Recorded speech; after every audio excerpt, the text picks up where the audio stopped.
Hello and welcome to Get It Started, Get It Done, the Banyan Security podcast covering the security industry and beyond.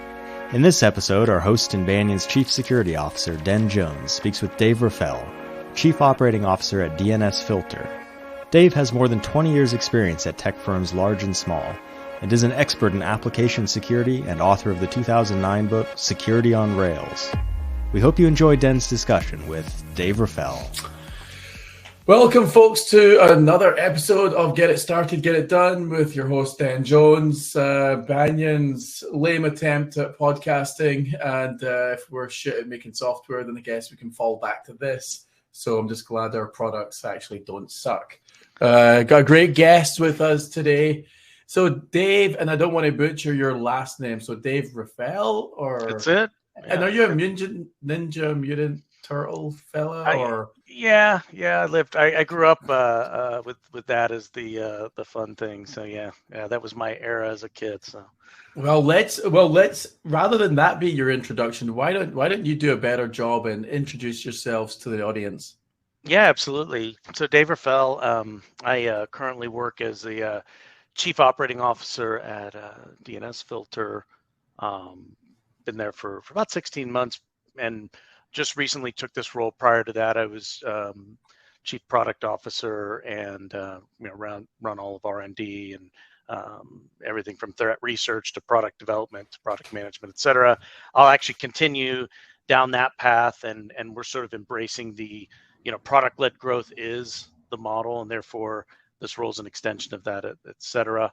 I've been doing cyber for about 20 years, and few more years beyond that, been doing software development in general, and I've kind of worked across the gamut of big companies, small companies, seen a little bit of it all, and I definitely love this SaaS space where we're in the kind of scaling up phase with a great product market fit, et cetera, where we are today at DNSFilter. So yeah, just been doing the same stuff for a while now, though. So I was just going to say, so for people who don't know what DNSFilter is, can you describe what the company is, what the product is, and the vision for the future? Absolutely. And actually what brought me to DNSFilter was the simplicity of our product. And that product is providing protective DNS. And so for those that aren't familiar, that's ultimately ensuring that at the very basic level of DNS queries, those queries are all being run through a system that ensures that they are not malicious, phishing, malware, et cetera.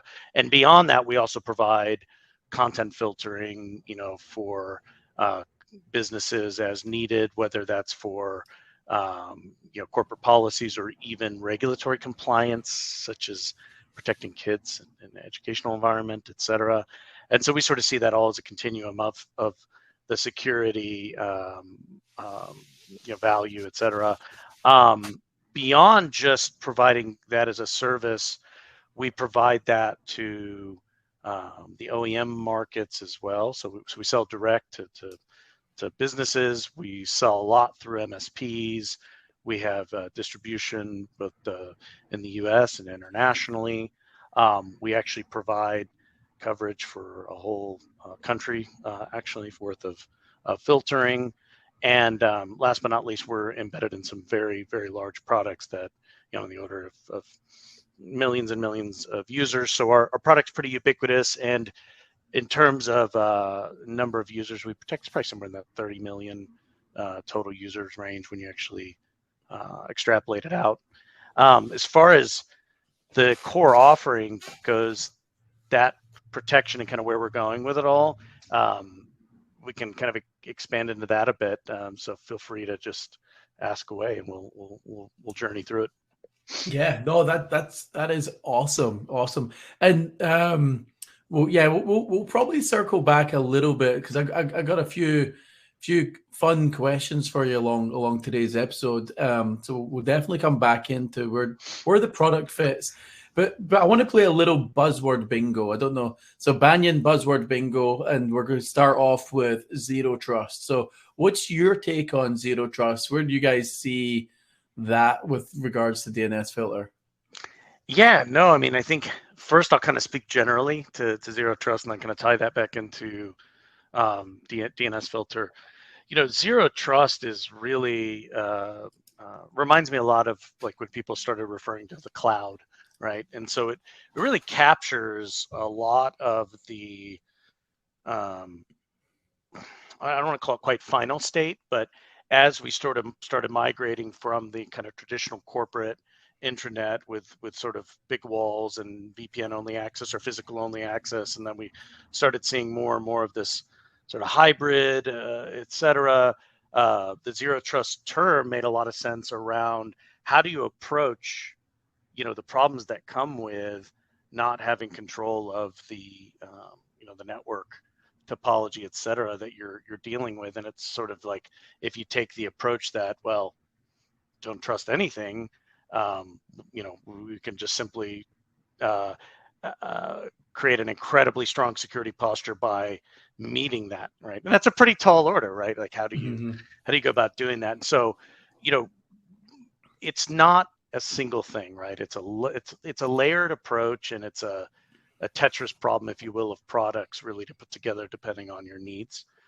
DNSFilter fills a couple little areas there, and when I say little, not so little, in the sense that we are kind of at the foundation of it all. So like if it starts with saying, are you locking down the very basics, such as the question about what does this domain resolve to, and what's its reputation, and other things that we can find out about.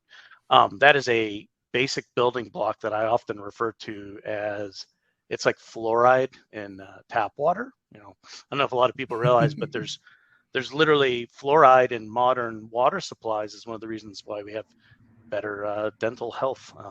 It's not just because of dentistry and stuff. It's actually because this fluoride in the tap water helps solve, some very large percentage of the general issues. And that's true for what we do in the zero trust world, is we provide that basic substrate around how we protect the resolution itself.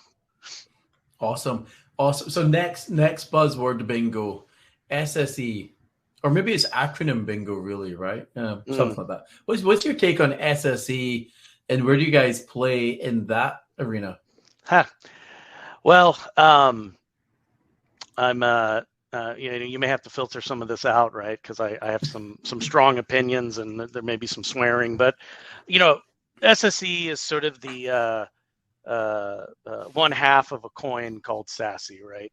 And SASE to me is a bit like it reminds me of like the SOA stuff back in the 2000s, like the service-oriented architecture, where it was all this rage, and we're going to build a ton of products around how to broker and control and all of this, these services that we're going to tie together through these amazing protocols, and nobody ever has to write code again. And with SASE, if you deploy all this, you never have to worry about a zero trust type environment, because this takes you from soup to nuts, from your actual basic network access all the way through your authentication, your brokering around access, your CASB, et cetera.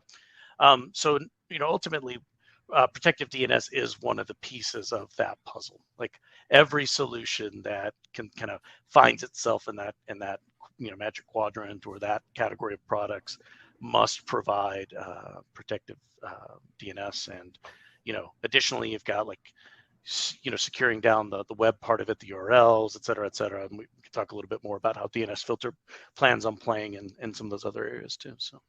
Yeah, and I was so my other buzzword bullshit bingo one was going to be SASE, but you kind of covered that a little bit.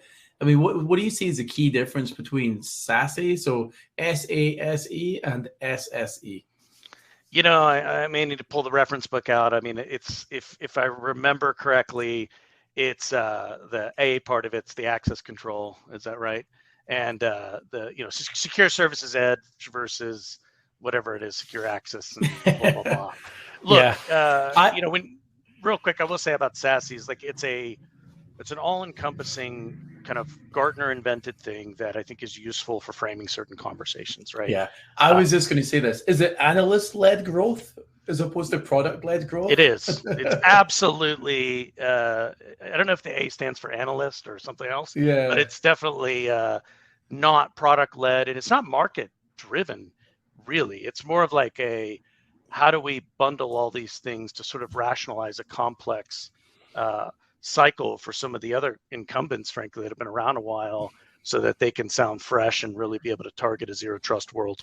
And it's funny you say that because I was at a conference, I think it was Dallas, and the speaker before me was wrapping up his talk, and the audience questions, one of the questions was all about, are you guys in the magic quadrant of nonsense, right? And his answer was brilliant because he was like, hey, those are pay to play. He went, you have to meet certain criteria. You have to be best friends. You have to give them money. And he just let loose. And he was like really eye-opening conversation then ensued on the whole analyst market and how you get those things. And it actually reminded me of the awards market as well. Like, you know, if you want to get the project of the year award with blah, blah, blah company, then quite often it refers back to, yeah, how much did you spend with that company over the last year? Were they involved? And so there's a whole bullshit thing that I think as a practitioner, you don't really get great awareness or insight into. As I transitioned over into my role at Banyan, then all of a sudden I started to learn these terms like pay to play, which I had never even heard of before. Like I didn't even know that thing existed really. So it for me, when I now get into buzzword bullshit bingo, and I try and tell even our marketing team at Banyan, right? I roll my eyes every time I see another bloody acronym coming out.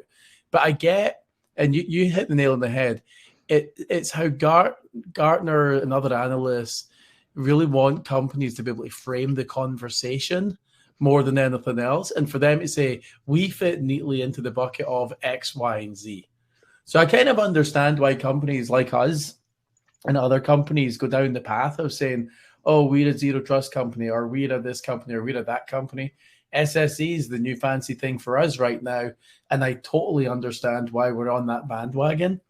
But at the end of the day, as a practitioner, problem solving and reducing risk, I want to know, hey, my employees don't need to use usernames and passwords any longer. How do I achieve that outcome? I don't want to use VPN any longer. How do I achieve that outcome? I don't want when my employees click a link that they go to that malicious website. How do I achieve that outcome? So I think the reality is it's how do you get these products to work together in order to reduce your risk and achieve specific goals? Now, on that topic, I'd love your take on what do you see, how important is collaboration between different companies because, you know, we don't do all things zero trust and we don't do all things SSE. So I learned in 2017 at Adobe, we needed partners to integrate their solutions in a way that derive these outcomes that I just spoke of. So how important do you see that? Oh, I think it's paramount. I mean, in some ways, it's like I'm probably going to answer this to a few different ways. I mean, number one, I think that the whole cycle of security products has some interesting patterns where you've got sort of the paradigm shift, some new acronym. You know, when we went from antivirus to endpoint to EDR, XDR, blah, blah, blah, blah, blah, right? You have these evolutions of kind of like paradigm, and then there's the best in class versus best in breed. And what ultimately happens is you get acquisitions that occur with some of these best of breed to be combined into like a solution. And I think you've got a few years where you've got a leader that can check a number of boxes and solve those problems in a super effective way. As we know, as companies get bigger and accumulate more weight, I'll say, they slow down their ability to innovate, and they really generally are going to struggle to have any sort of paradigm shifting roadmap, et cetera. So it's really important that there's a continuum of companies out there pushing the boundaries. And in order to push the boundaries the best, the focus that comes with being, kind of laser focus, whether it's a Banyan or a DNSFilter, to focus on a certain area and being the best in that area.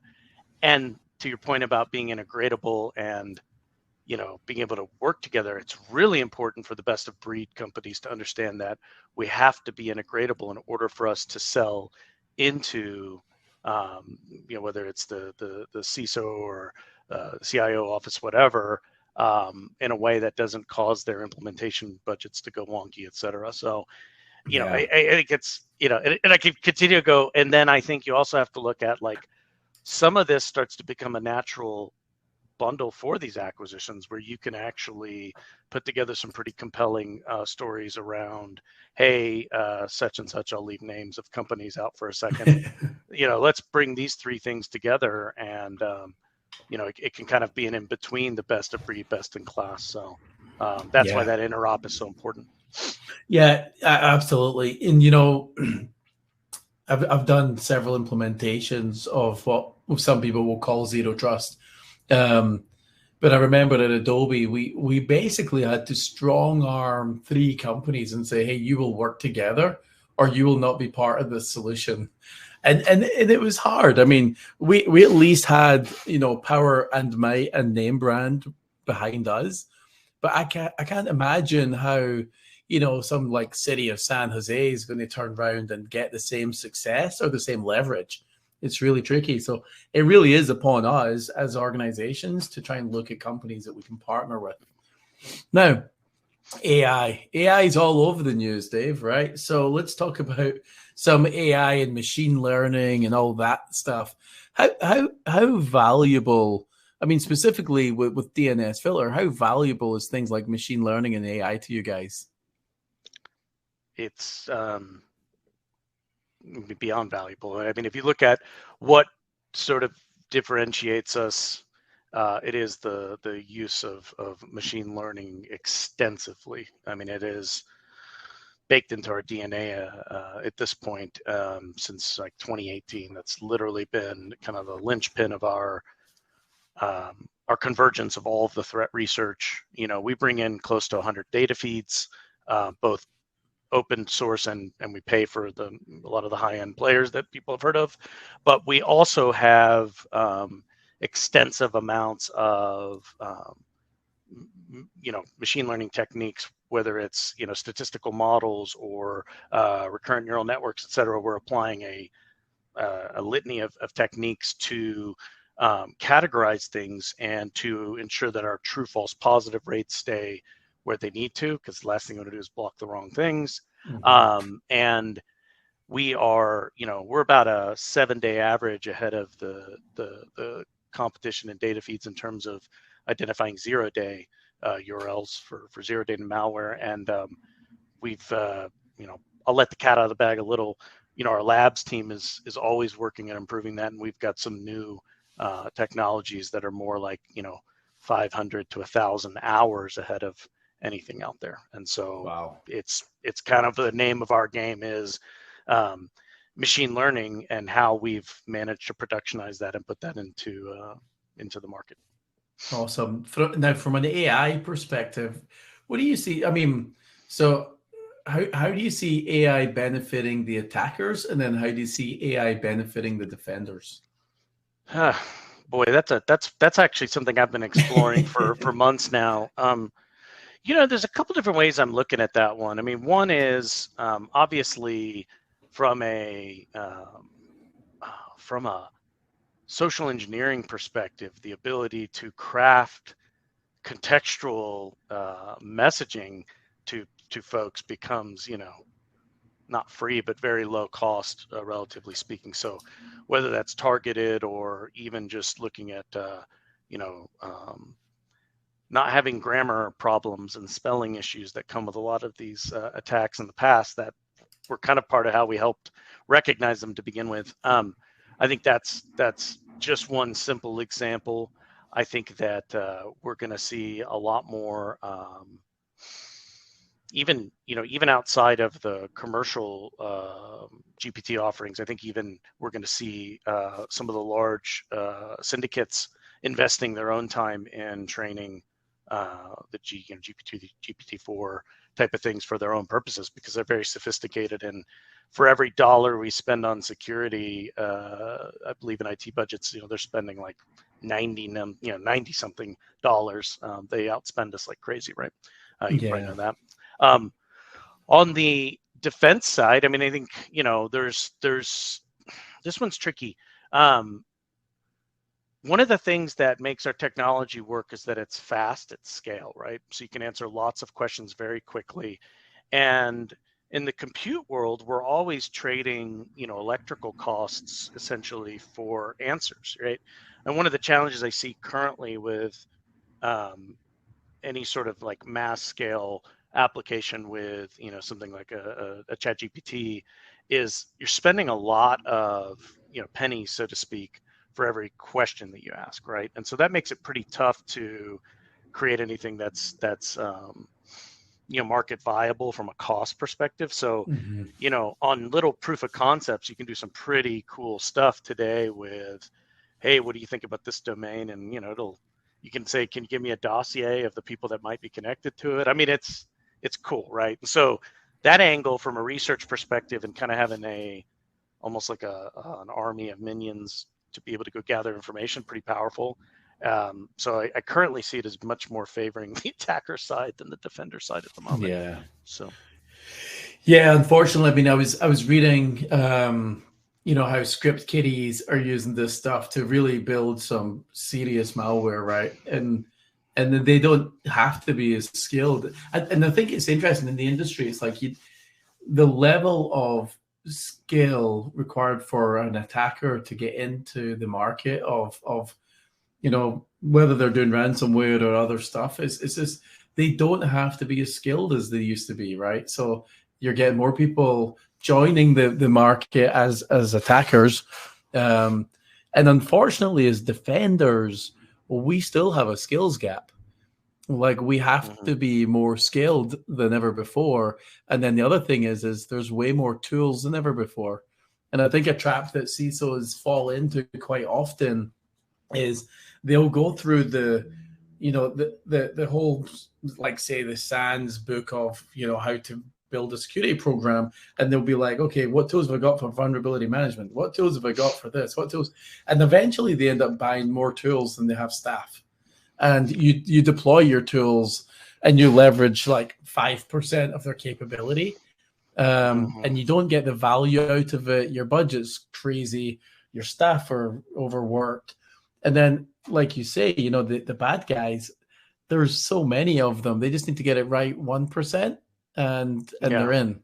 And we got to get it right like almost all the time to keep them out. So, well, I'll tell you one area I haven't. One.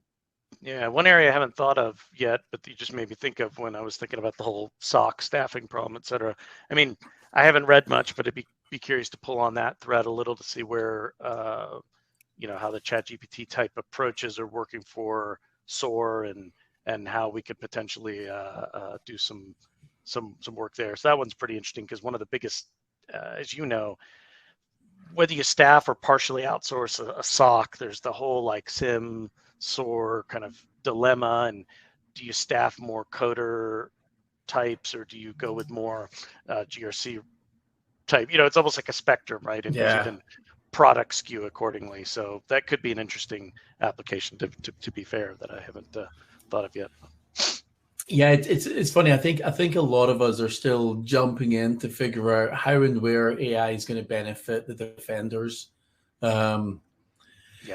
Especially given staffing constraints and budget constraints and all those things. I mean, you're trying to get an advantage that we've not had before. And it's tricky. Now, so on that topic, so what do you think? So we've went through COVID, work from home. We're still doing a lot of remote work. What do you think has risen to the top of concern for most cyber professionals? I think a massive acceleration in what we thought was going to be the transition to zero trust. I think it's it's kind of like, I go back to the cloud analogy, right?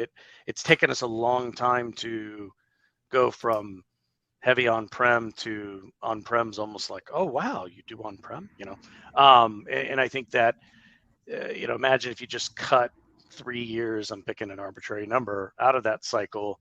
I think that's the pain has been the solutions and the combinations of the solutions and the interop and all the things we talked about. I just don't think we're where they needed to be to fully support those transitions. So I think it's a scramble and a lot of things. So I could put a lot of pressure on the actual implementation pace of how all of that was evolving. That being said, I still think most of it is kind of natural course otherwise.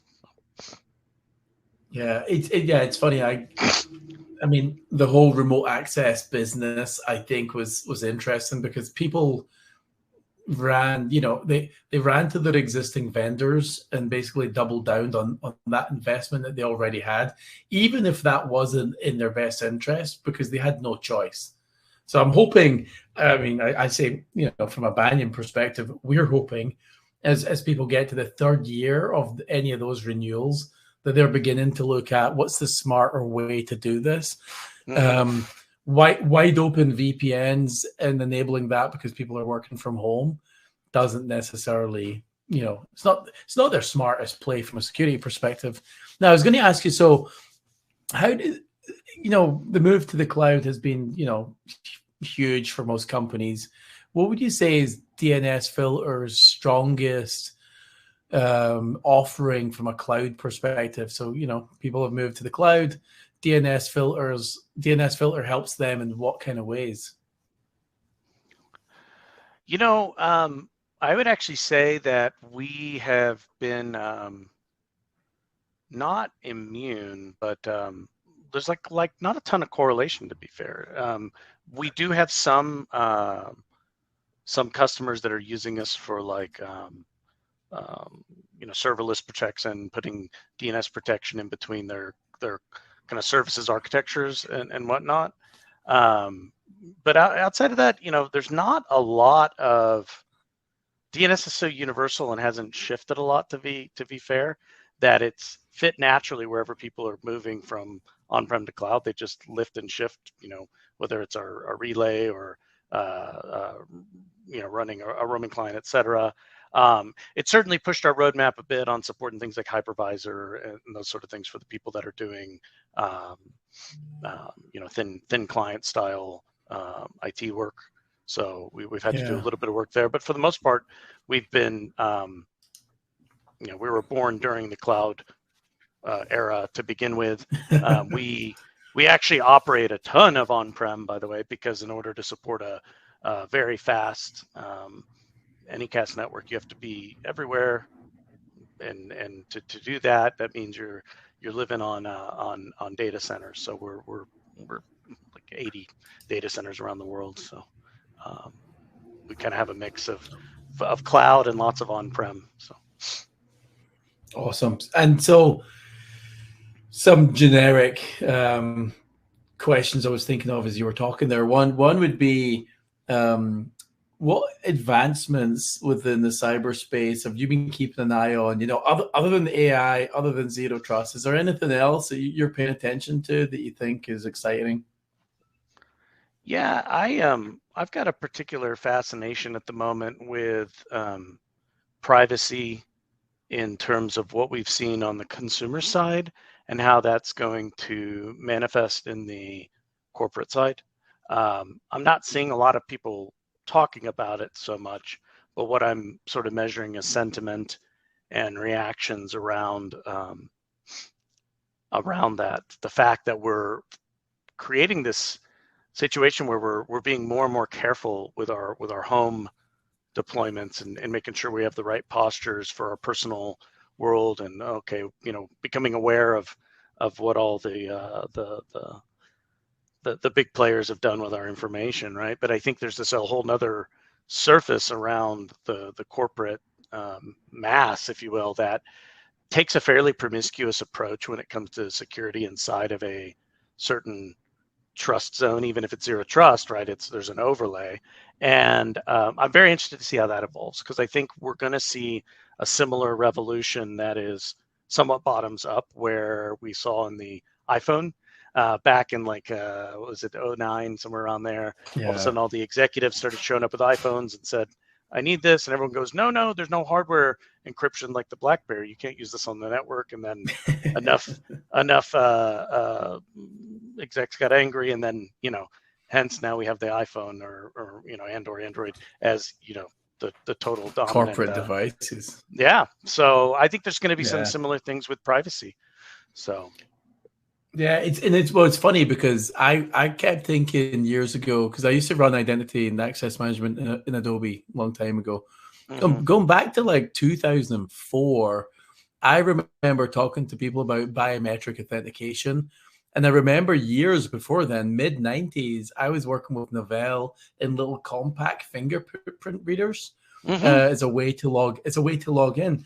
And people were totally against it. And they're all like, oh, you can't use fingerprint. You can't use Eventually, what happens, that consumerization caught up, got ahead, and then really forced enterprises to say, oh, wait a minute, this is valid. We can use this. So Windows Hello for Business, biometrics on my Apple devices.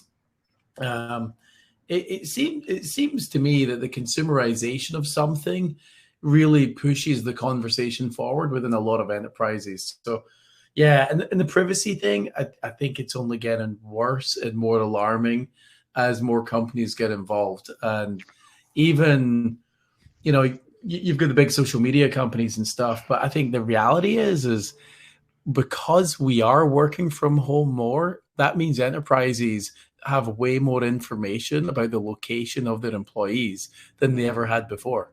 And how they handle that, I think, is something people need to be, thoughtful about.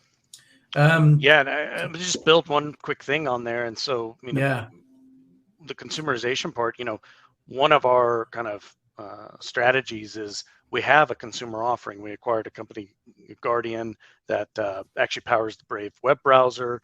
And we've been integrating that technology into our business offering. And part of that's going to empower, URL filtering, right? And in the enterprise world, URL filtering means breaking open the SSL chain and getting in there. And as a security person, I don't know about you, but it makes me sick that we crack open SSL, right? Like, come on, like this is just counterintuitive that we're trying to provide more security, and there is no argument that wins to tell you that improves security by cracking it open, right? Yeah. And so one of the things we're working on is extensively is how do we do the same types of protections without cracking it open, right?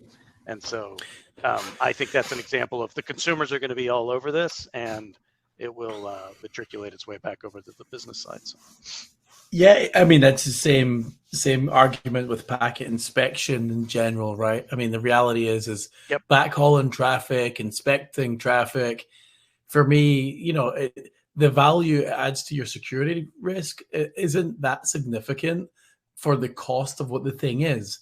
And the cost, I mean, anything from performance to just the operational cost of the equipment you need to go and do that, it's crazy. So I've dodged that bullet as often as I could. I always try to avoid getting into the packet inspection business. I don't think it really is that valuable in the end.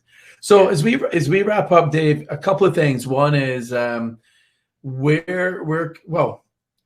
want you to give one piece of advice, up and coming new security professional. You've been in the security game for quite a while. What one piece of advice would you give someone who's just getting started in their career?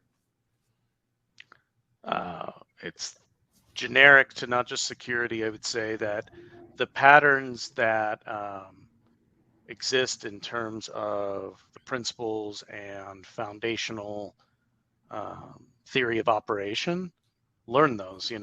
They haven't changed. They're just in different shapes. It's like that old expression around everything becomes a poor imitation of Unix, right? The reality is, like, we stand on the shoulders of giants, go find out what the history behind it all is and understand those pieces of how we got here, and how it's really a natural repetition. So the cycles repeat. Don't skip the steps of learning the fundamentals. They're still important, and they really actually haven't changed. So. Yeah, no, that's awesome. That is awesome. And just for clarification, everyone, what Dave said was giants, not Giant, who happens to be our CEO. Because if you stood on his shoulders, you'd probably break his bloody back, because he's not that strong a fella, to be fair.